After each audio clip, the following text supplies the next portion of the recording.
Buenas tardes, vayan prendiendo por favor su cámara.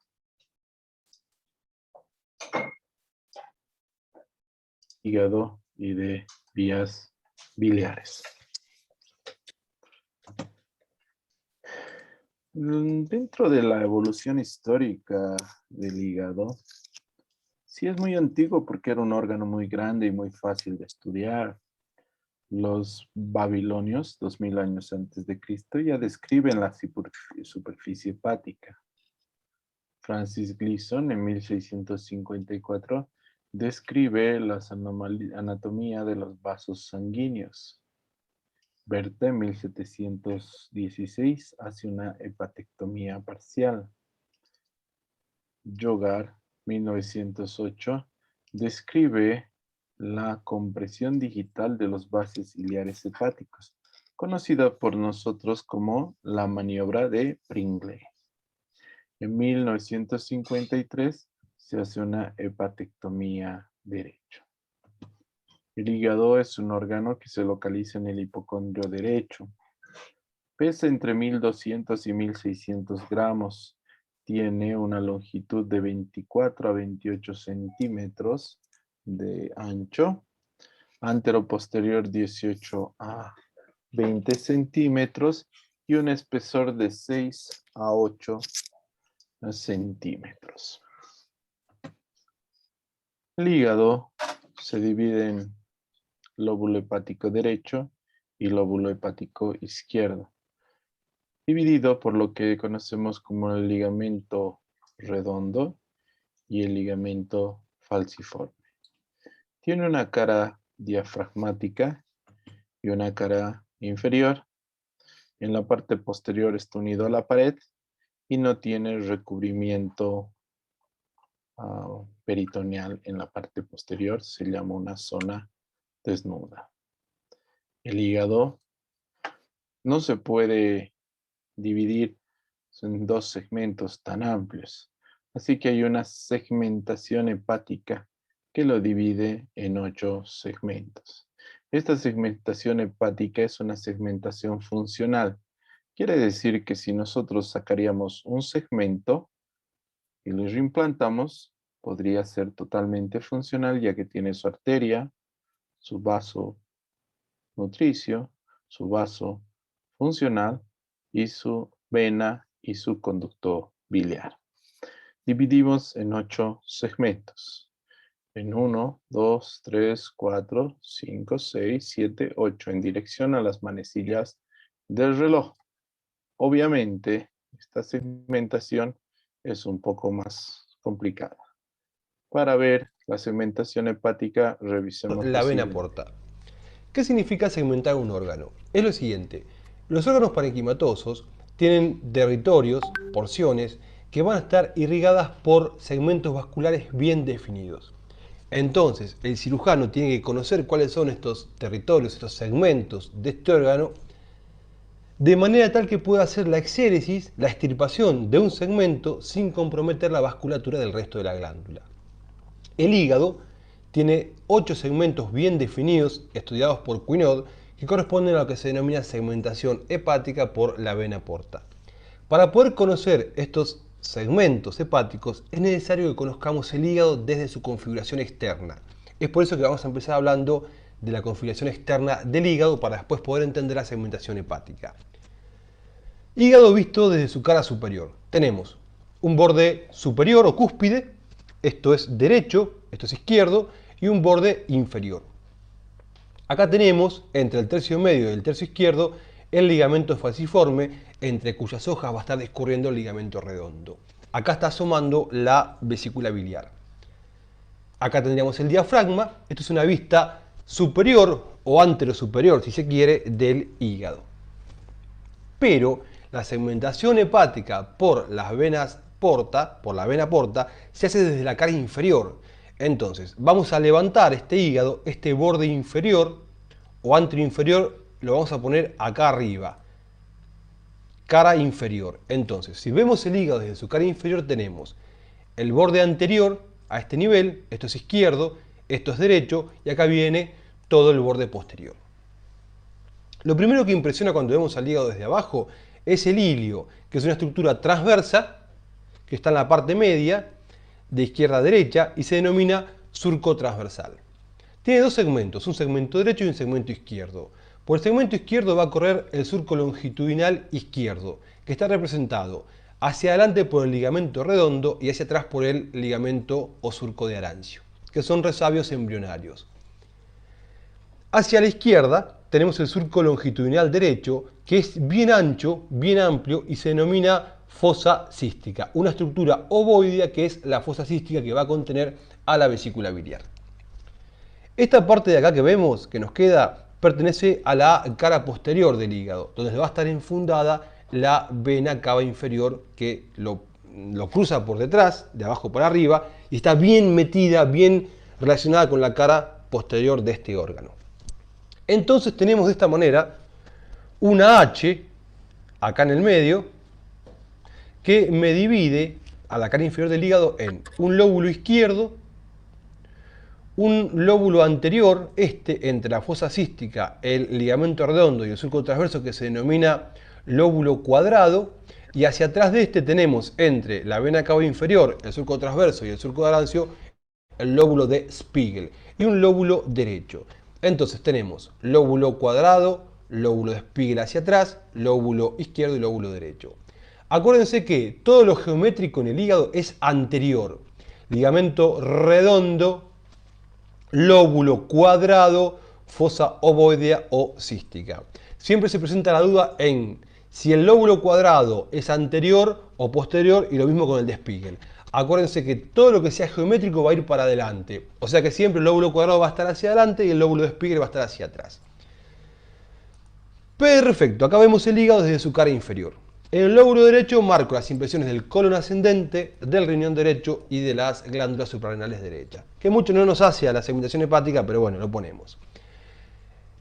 Suárez, Jiménez y Cuinaud usan esta cara inferior del hígado para dividirlo externamente en 8 segmentos. Cada uno de estos 8 segmentos va a tener un nombre y va a estar irrigado por una rama de la vena porta particular. Acuérdense que la vena porta no drena al hígado, sino que lo irriga. Es decir, no le saca sangre, sino que se la trae. El 85% de la sangre que viene al hígado viene por la vena porta. ¿Cómo hicieron Suárez, Jiménez y Cuinaud para segmentar esta cara inferior del hígado y por ende todo el hígado? Lo hacen en base a un eje que se denomina eje anteroposterior y que parte desde la parte media de la fosa cística hasta el borde izquierdo de la vena cava inferior. De este centro, de este eje, para la derecha va a ser todo derecho. De ahí para la izquierda va a ser todo izquierdo. Esto es funcional. Y por último, el surco transverso lo prolongamos de manera tal que todo lo que esté hacia adelante de este surco transverso va a ser anterior y todo lo que esté hacia atrás va a ser posterior. La mitad izquierda y la mitad derecha, a su vez, están cortadas por dos surcos anteroposteriores y se dividen en 4 segmentos. El surco anteroposterior izquierdo está dado por el ligamento redondo hacia adelante y el surco de Arancio hacia atrás. Y el surco anteroposterior derecho va a estar dado por una línea que vaya desde la mitad del borde anterior del lóbulo derecho, la parte media, hasta el borde derecho del ilio hepático. Entonces, todo lo que esté a la izquierda del eje va a ser izquierdo. Todo lo que está a la derecha va a estar a la derecha. Pero a su vez, todo lo que esté próximo a este eje se va a denominar paramediano. Y lo que esté más hacia externo, hacia la periferia, se va a denominar lateral. De manera tal que estos dos son paramedianos y estos dos son laterales.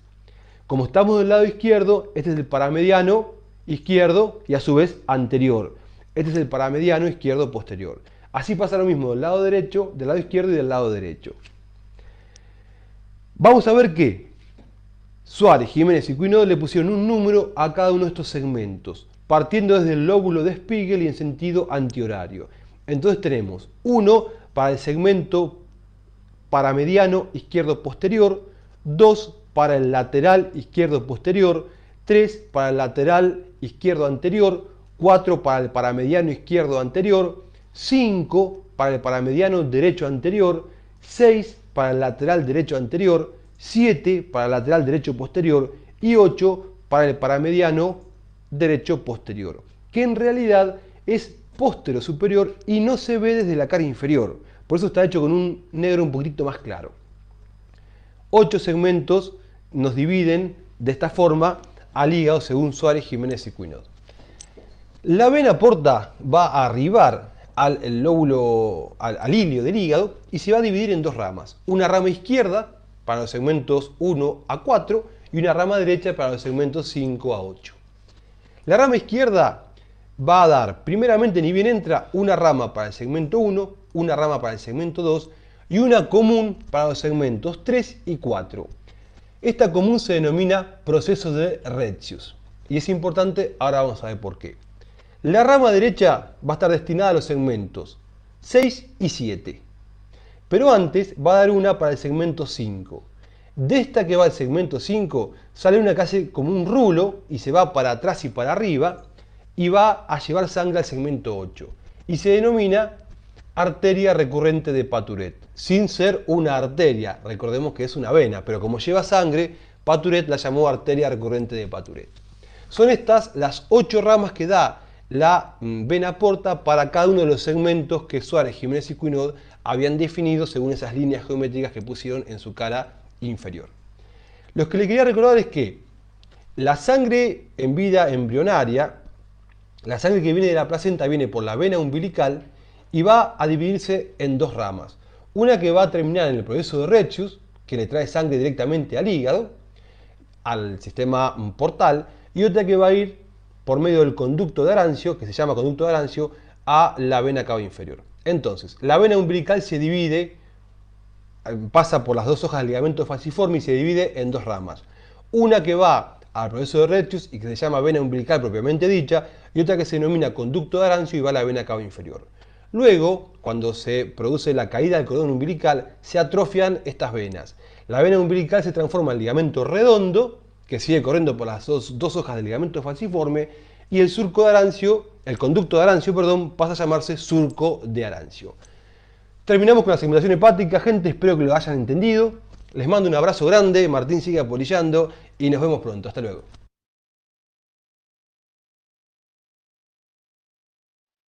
Entonces esa era la segmentación hepática. El sistema portal tiene comunicaciones con el sistema sistémico a través de 4 vías. Las venas submucosas del estómago y del esófago se comunican. Por lo tanto, reciben flujo portal de las venas gástricas izquierdas y las venas gástricas cortas. Este es el origen de las varices. Las venas umbilicales de la pared abdominal que recanalizan el flujo por la vena umbilical, dando origen a la cabeza de medusa. El plexo hemorroidal superior que recibe flujo de la porta de las afluentes de la mesentérica inferior, que produce la aparición de hemorroides. Y además, sin importancia, muy pequeñas, unos comunicantes retroperitoneales.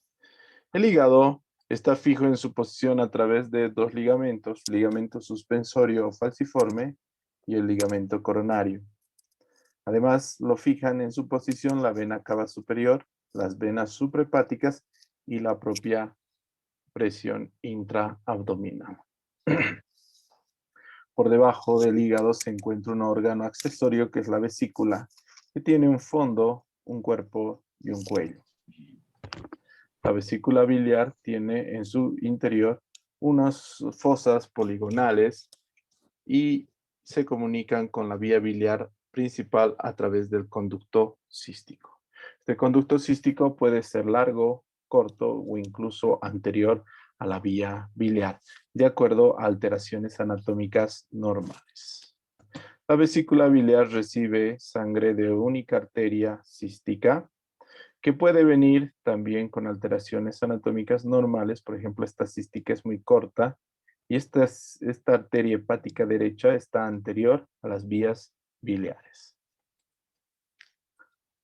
Puede haber variaciones en la anatomía de la vesícula. En el 75% tiene esta forma, en el 20% esta y en el 5% esta. La vesícula biliar se comunica a la vía biliar a través de este conducto principal que se denomina el conducto cístico, que mide en 3 centímetros de longitud y 4 milímetros de espesor. Tiene estas válvulas de Heister.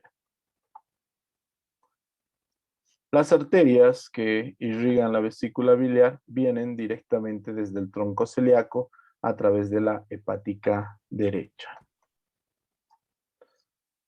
Las vías biliares, existen vías biliares intrahepáticas y vías biliares extrahepáticas. Las vías biliares intrahepáticas van a formarse desde los conductillos intralobulillares, perilobulillares y finalmente forman el hepático derecho y el hepático izquierdo para formar el hepático común.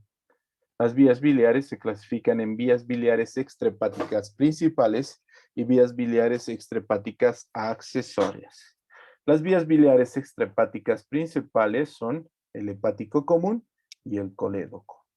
Las vías biliares extrahepáticas accesorias son la vesícula biliar y el conducto cístico. ¿Qué quiere decir principal? Que si nosotros cortamos esto no es compatible con la vida. Accesoria, si nosotros sacamos esto no hay ningún problema. El conducto hepático común mide unos 4 centímetros y 5 milímetros de diámetro. Cuando se une el hepático común con el conducto cístico, forman este conducto que es el conducto colédoco.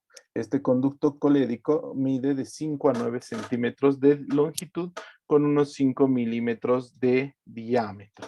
Además, tiene una porción supraduodenal o portal, una porción retroduodenal o intromental, una porción retropancreática o retroduodenopancreática y una porción intersticial o intraparietal, que son las 4 porciones del conducto colédoco. Hay algunas cosas que nos interesa, por ejemplo, el triángulo de Calot define dónde está la arteria cística. El triángulo de Calot está limitado hacia arriba por el borde inferior del hígado, hacia el medio por el conducto hepático, por el conducto cístico y por la parte media del triángulo pasaría la arteria cística. El punto cístico se localiza en una línea que se traza de la axila al ombligo y en la unión con el reborde costal se denomina punto cístico y es donde cae justamente la vesícula biliar. El conducto biliar lo que se encarga es de secreción de bilis. Esta secreción biliar tiene una circulación enterohepática bastante eficiente. Se secreta aproximadamente en ciclos, aproximadamente 12 a 36 gramos diarios de bilis. El 95% de esto se reabsorbe en el ilion terminal. Solamente el 0,2 o 0,6 gramos se elimina por las heces. Y esa eliminación es lo que le da el color café oscuro a las heces. De este 95%, menos del 0,5 miligramos se eliminan por la orina. Menos de 0,05 se eliminan por la orina. Entonces es un sistema bastante eficiente. No hay gran pérdida de líquido biliar. Las patologías del hígado son numerosas. Gran parte son patologías médicas. Han hecho una clasificación de escala de Child-Pugh donde se ve el estadio del hígado de grado A grado C, siendo el C más grave y el A menos grave. Se suma cuando la bilirrubina está mayor a 2, 1. Cuando está mayor a 3, 5, 1. Albúmina. Tiempo de protrombina de 1 a 3 está 1.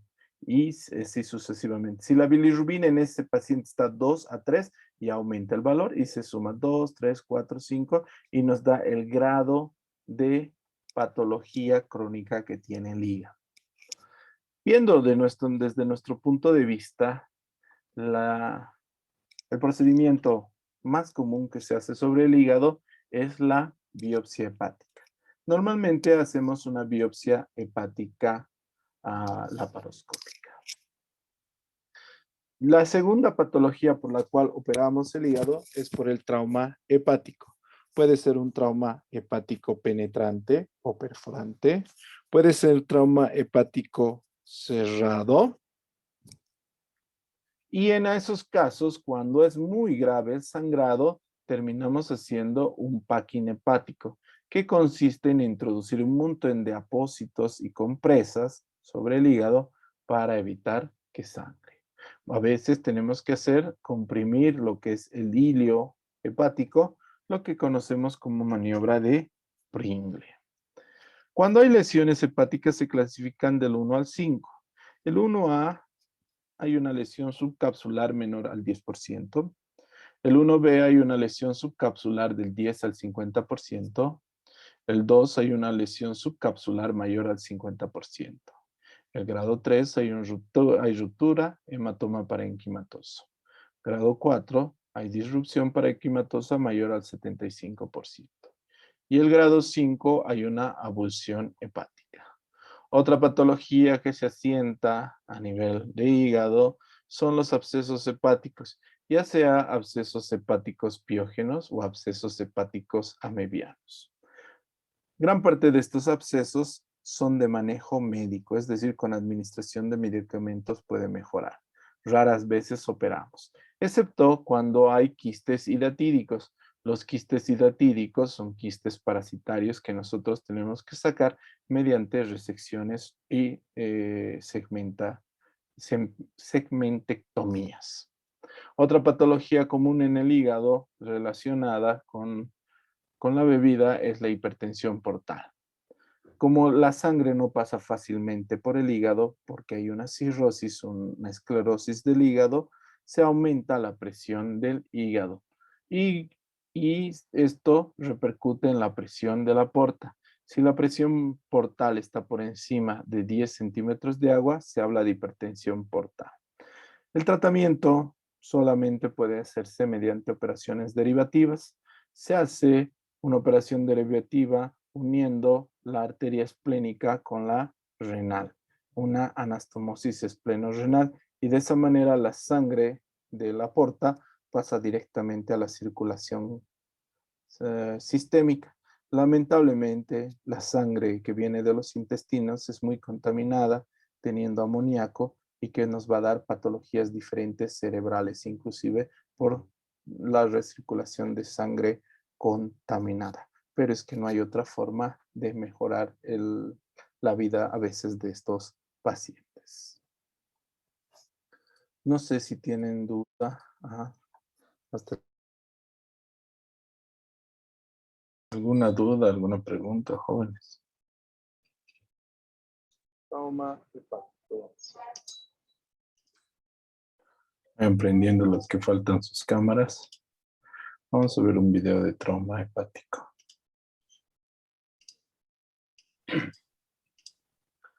Aquí vemos un trauma hepático donde vean mediante la paroscopía lo que se encuentra es gran cantidad de sangre libre en la cavidad peritoneal. Entonces debe ser un trauma abdominal cerrado. Entonces mediante la paroscopía se vio que existe sangrado a nivel de la cavidad peritoneal. Una vez que se aspira la sangre, se tiene que buscar el origen de dónde ha salido la sangre. El órgano más frecuentemente afectado es el hígado, pero hay que ver dónde y en qué parte está lesionado el hígado. ¿Qué divertido es esto? Todas las memorias. Entonces se sigue aspirando, se sigue buscando el origen del sangrado. Hay algunas vísceras que estorban, obviamente. Niña estaba vendiendo pescado en el mercado cuando le dolía el estómago. Están haciendo el devaneo intestinal es porque cualquier líquido raro que aparece dentro de la cavidad abdominal hace que los intestinos dejen de moverse y entonces hay distensión abdominal, retención de gases, una suboclusión intestinal. Entonces con eso, con el devaneo un poco se estimula que pasen los líquidos y los gases retenidos.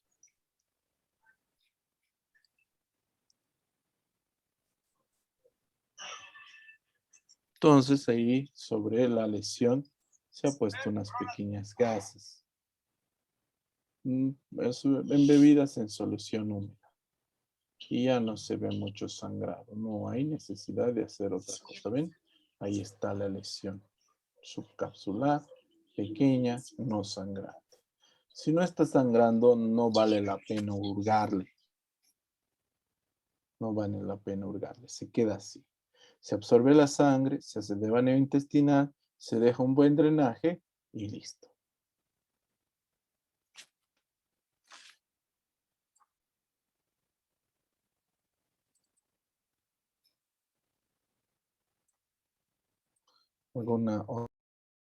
¿Alguna duda, pregunta, jóvenes?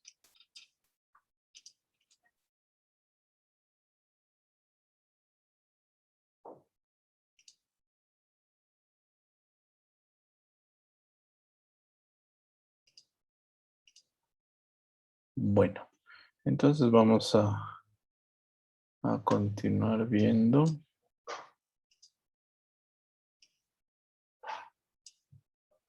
El tema de vesícula biliar. Voy a empezar viendo un video.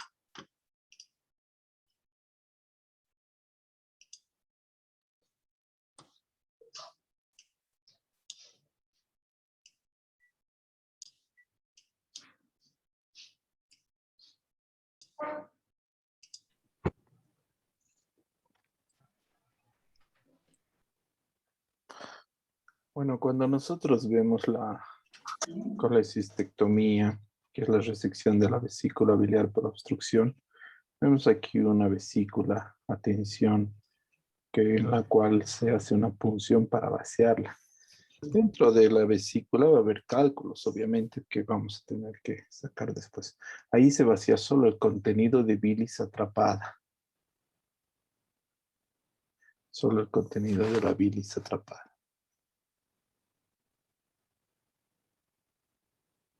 Como está muy necrosada la vesícula biliar, entonces jalarla con una pinza la vamos a destrozar.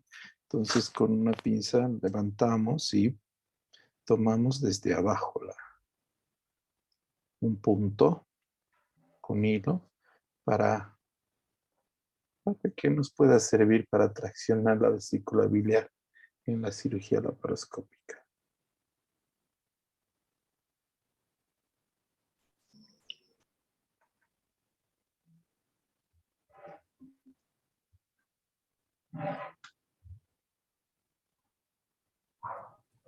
Doutor, Sí, dígame.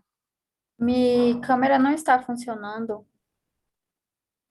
Para la próxima la regla, ¿ya? Ya, es Ana Clara, ¿ya? Muy bien. Gracias. Entonces ahí se hace disección de lo que es el bacinete. Entonces se va diseccionando el bacinete.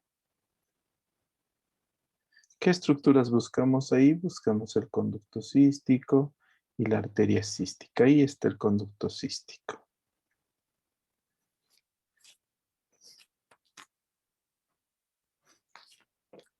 Se puede poner clips o se puede hacer suturas, digo ligadura.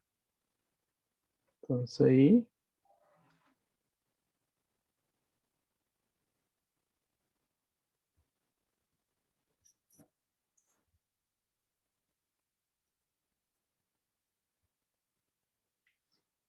se puede hacer ligaduras también, no hay ningún problema.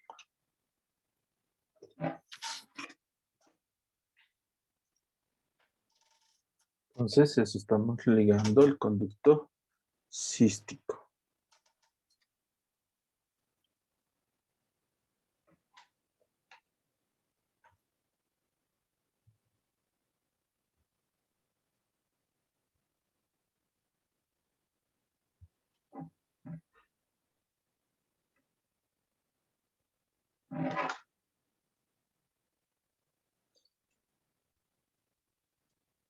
Se hace una ligadura arriba y se corta.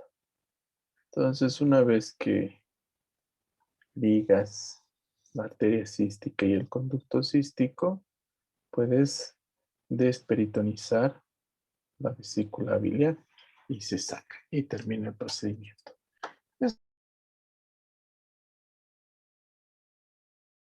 Entonces, eso es lo que se llama la colecistectomía laparoscópica, ¿no? Obviamente no vamos a ver muy largo el proceso del procedimiento.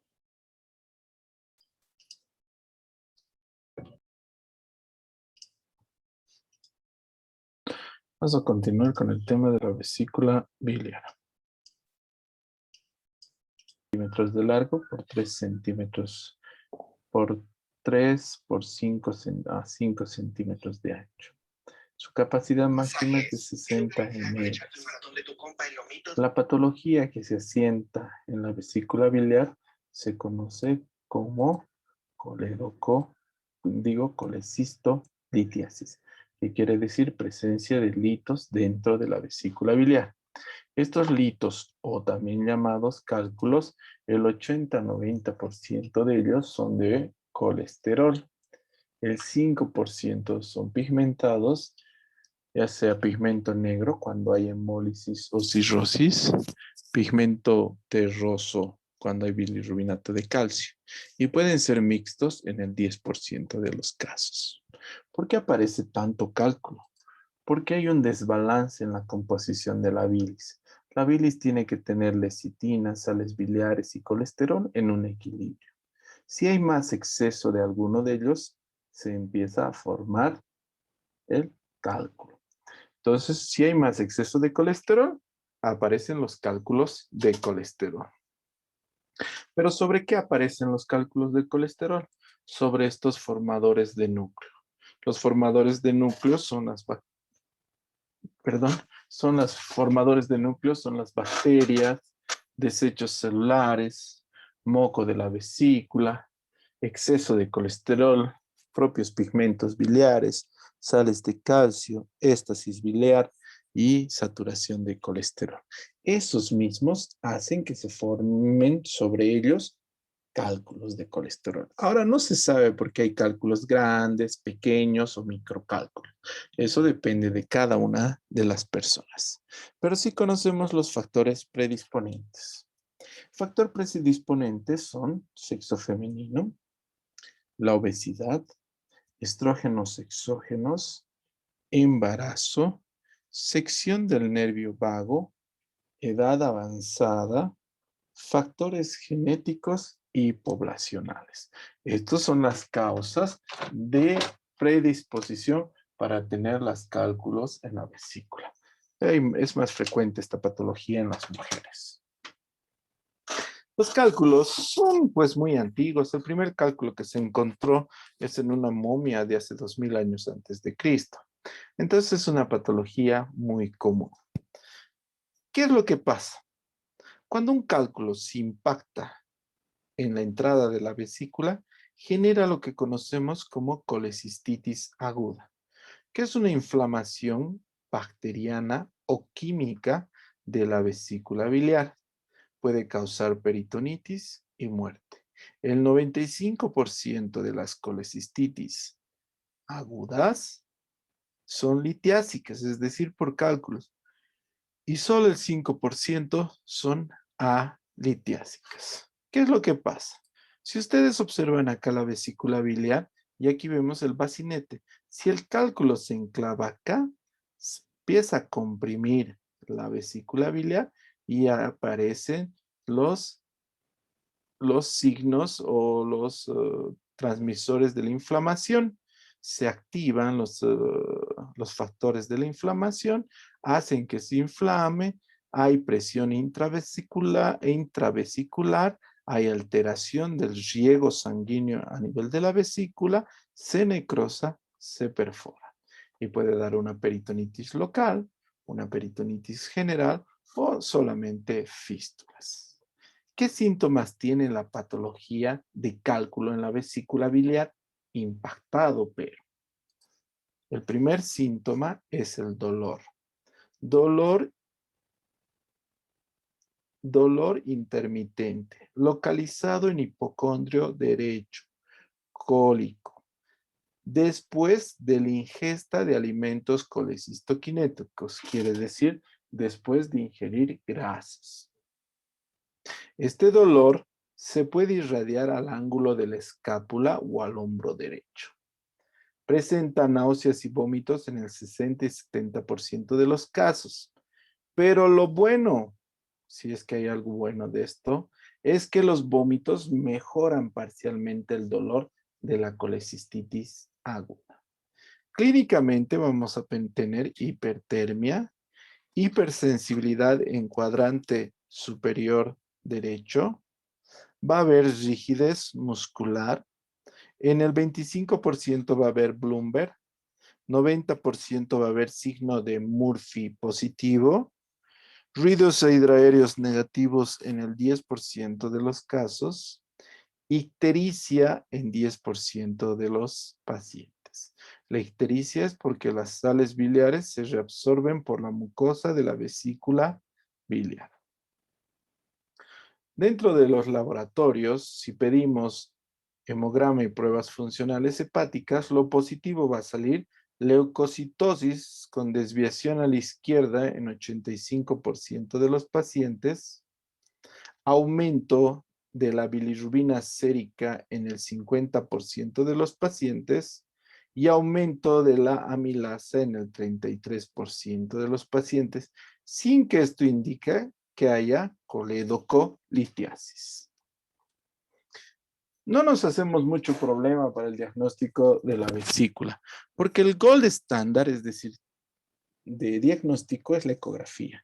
La ecografía es muy sencilla de hacer, muy fácil y en todo lado existe. Entonces, paciente con dolor abdominal, le apoyas el transductor y vas a ver cálculo en cuello vesicular o en el cístico, gas intramural, dolor en el lugar donde está la vesícula biliar, lo que llamamos signo de Murphy ecográfico, y confirmaste colecistitis aguda. Es decir, es muy simple, no es como la apendicitis que tienes que hacer un ejercicio muy cerebral para diagnosticarlo. En este caso, es muy sencillo y fácil. No solamente hay ecografía para el diagnóstico, también existen otros exámenes como la colangiogamografía, colangiografía endovenosa, colangiografía oral, que ya no se hacen, se hace muy poco. Algo que sí todavía hacemos es la tomografía axial computarizada, pero en pacientes que yo sospecho que existe alguna complicación, es decir, yo creo que este paciente tiene algo más, entonces en ese caso pedimos TAC. El diagnóstico diferencial de la colecistitis aguda con enfermedades abdominales, como apendicitis, úlcera duodenal, úlcera gástrica, pancreatitis aguda. En patologías que causan dolor, hepatitis, hepatitis alcohólica, insuficiencia cardíaca derecha, perihepatitis gonocócica. Si no trato la colecistitis aguda, ¿qué complicaciones puede aparecer? Puede haber perforación en el 33% de los casos, peritonitis generalizada, septicemia y muerte. Puede haber absceso pericolecístico. Puede haber fístula en el 15% de los casos. Puede ceder, es decir, no toda colecistitis aguda va a necesitar tratamiento médico o peor, cirugía. Casi el 80% de las colecistitis agudas ceden espontáneamente y con tratamiento médico.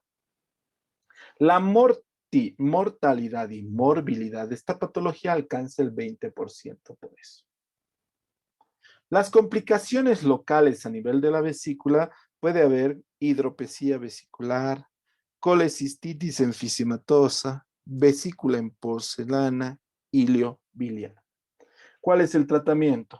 Médico, hospitalizamos, administración de líquidos intravenosos, antibióticos como cefotaxima, ceftriaxona puede ser, analgésicos como Sertal compuesto, y los estudios que necesites para confirmar la patología y debes plantear la cirugía. El tratamiento siempre va a ser quirúrgico si queremos solucionar el problema. Solo podemos podemos seleccionar la técnica. Puede ser una colecistectomía abierta o una colelap, colecistectomía laparoscópica. Siempre la colelap va a ser de elección por si acaso. Las colecistectomías pueden ser retrógradas o anterógradas. Quiere decir anterógrada cuando yo diseco del fondo de la vesícula al bacinete. Eso quiere decir anterógrada. Y retrógrada quiere decir cuando yo diseco del bacinete hacia el fondo. La cirugía laparoscópica es ahorita el gold estándar para realizar los procedimientos de colecistectomía, porque es un procedimiento sencillo, fácil, una recuperación rápida del paciente, menor estadía hospitalaria. En relación con la vesícula biliar, están las vías biliares que pueden desencadenar lo que conocemos como ictericia. La ictericia es la coloración amarillenta de piel y mucosas y escleras, y es el resultado del directo aumento de las bilirrubinas. Las causas quirúrgicas que nosotros analizamos son las ictericias obstructivas, por obstrucción de la vía biliar extrahepática. La más común es la coledocolitiasis. Le sigue las neoplasias, quistes de colédoco, enfermedad de Caroli. Las coledocolitiasis, ¿qué quiere decir? La coledocolitiasis quiere decir que un cálculo ha migrado de la vesícula al colédoco y está ocasionando obstrucción. Puede ser una obstrucción completa, intermitente, crónica intermitente o incluso una obstrucción segmentaria. Es decir, un cálculo ha migrado y está comprometiendo la salida de la bilis. Por eso presenta el paciente ictericia. La ictericia siempre va acompañada de prurito. Orinas colúricas. Esta es una orina colúrica y acolia. Coluria y acolia.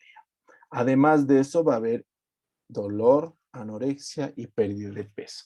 El dolor de la ictericia es muy parecido, el dolor por ictericia por coledocolitiasis es muy parecido a colecistitis aguda. Para que nosotros veamos ictericia en los ojos, la bilirrubina está en 2.5. Si que vamos a ver en piel, la bilirrubina ya está en 6 más o menos. El examen de laboratorio se pide hemograbas, pruebas funcionales hepáticas, bilirrubinas y amilasas. Lo que vamos a ver en ictericia va a ser aumento de la bilirrubina a expensas de la bilirrubina directa. La fosfatasa alcalina va a estar aumentada. Las transaminasas pueden estar aumentadas. El tiempo de protrombina puede estar prolongado, pero en casos graves. Nuevamente, gran ayuda corresponde a la ecografía. La ictericia obstructiva se puede diagnosticar por ecografía. Fácilmente podemos ver la dilatación de la vía biliar. Tiene una sensibilidad y especificidad cercana al 90%. Se puede pedir otros exámenes como ser tomografía axial computarizada, resonancia magnética, centelografía.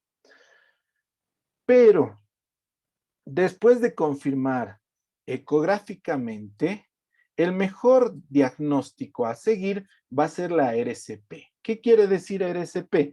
Colangiopancreatografía retrógrada endoscópica, que consiste en introducir un endoscopio hasta la ampolla de Vater en el duodeno, donde canalizamos la ampolla de Vater para entrar al colédoco.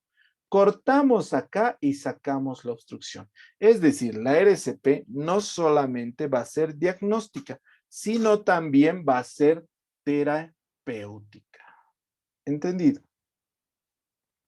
Otras patologías se asocian con la vesícula biliar. Uno es el síndrome de Mirici. ¿Qué consiste? El síndrome de Mirici es una alteración de la unión cístico-coledociana debido a proceso inflamatorio secundario a cálculos biliares. Traducido, un cálculo que está dentro de la vesícula biliar y permanece por ahí por muchos años, va a fistulizarse hacia la vía biliar. Eso es lo que pasa. Cada vez es más raro el síndrome de Mirici, pero el síndrome de Mirici tipo 1 se caracteriza por una compresión extrínseca de la vía biliar por un cálculo enclavado en el cístico. El tipo 2 consiste en una fístula colecistobiliar que compromete hasta 1/3 de la circunferencia de la vesícula biliar. El tipo 3, fístula colecistobiliar que compromete hasta 2/3 de la circunferencia de la vesícula biliar. Perdón. Y el tipo 4 es la vesiculización del colédoco. No se ve vesícula. Estas son las graduaciones de Mirici. La prevalencia del síndrome de Mirici es rara, del 0,1 al 1%. Aparece entre la sexta y séptima década de la vida. ¿Por qué? Porque tiene que estar muchos años con sus cálculos. El sexo femenino es el más afectado y es una patología de difícil diagnóstico. Todo paciente que yo opero de vesícula biliar y tiene más de 60 años, yo le pido tomografía para ver si no ha hecho síndrome de Mirici, por si acaso. El cuadro clínico es muy irregular. Hay dolor en hipocondrio, a veces aparece ictericia, a veces hay cuadros de colangitis, que es infección en la vía biliar, y la duración de los síntomas se mantiene entre una semana y varios meses. Dentro de los exámenes, el hemograma puede haber hiperbilirrubinemia en los laboratorios y datos de colangitis, pero no habla nada hasta ahora de Mirici. En la ecografía sí nos puede dar datos indirectos de que hay un síndrome de Mirici, como ser vesícula esclerotrófica, coledocolitiasis, dilatación de la vía biliar proximal, estenosis de la vía biliar excéntrica adyacente al cálculo. Esto nos hace sospechar. El diagnóstico puede ser por dos cosas, por tomografía y por RCP. El RCP introducimos la sonda hasta la válvula ileocecal, metemos medio de contraste y aquí vemos pintada la vía biliar. Aquí está el hepático derecho, el hepático izquierdo, el hepático común, vesícula biliar y aquí está el cálculo, que está en 1/3, casi 2/3, entre 2 y 3 de Mirici está. Entonces, la RCP, en este caso, solamente es un estudio diagnóstico. No puede hacer nada la RCP para esto. Hay que programar una cirugía. La cirugía depende de qué grado de Mirici tengamos. Si es grado 1, se realiza colecistectomía más colangiografía más cierre del muñón, con cierre del muñón cístico. Si es tipo 2, se realiza colecistectomía, colangiografía intraoperatoria y rafiacoplastía del colédoco. Si es grado 3, es colecistectomía más derivación biliodigestiva. Si es grado 4, directamente derivación biliodigestiva. Hay diferentes derivaciones biliodigestivas. Podemos hacer una colecisto y anastomosis. Colecisto, vesícula y anastomosis. Es decir, no tocamos aquí. Aquí está tan peligroso que mejor no tocamos. Lo dejamos así. Unimos la vesícula al yeyuno. Colecisto y anastomosis. Podemos hacer colédoco duodeno anastomosis. Unimos el colédoco al duodeno. Aquí está el colédoco, cortamos y unimos. Colédoco, duodeno, anastomosis. Y finalmente podemos hacer una colédoco yeyuno anastomosis. Colédoco yeyuno anastomosis. A ver, ¿dónde anda un colédoco yeyuno anastomosis? Aquí está. Colédoco y 1 anastomosis en hidrux.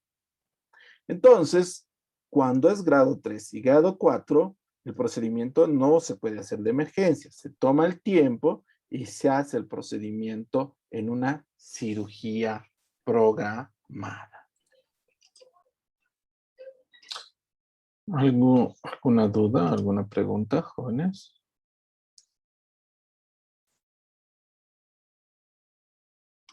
Su segundo parcial es el día 11, ¿verdad? Hasta este tema corresponde al segundo parcial. La próxima clase, los temas que avancemos ya son para el examen final. ¿Entendido? Hasta este tema es para su segundo parcial. Si no hay preguntas, pueden poner sus nombres al chat. Y eso sería todo por el día de hoy. Que les vaya bien, jóvenes. Hasta la próxima semana. Gracias, todo. Buenas Hasta noches. luego. Buenas noches.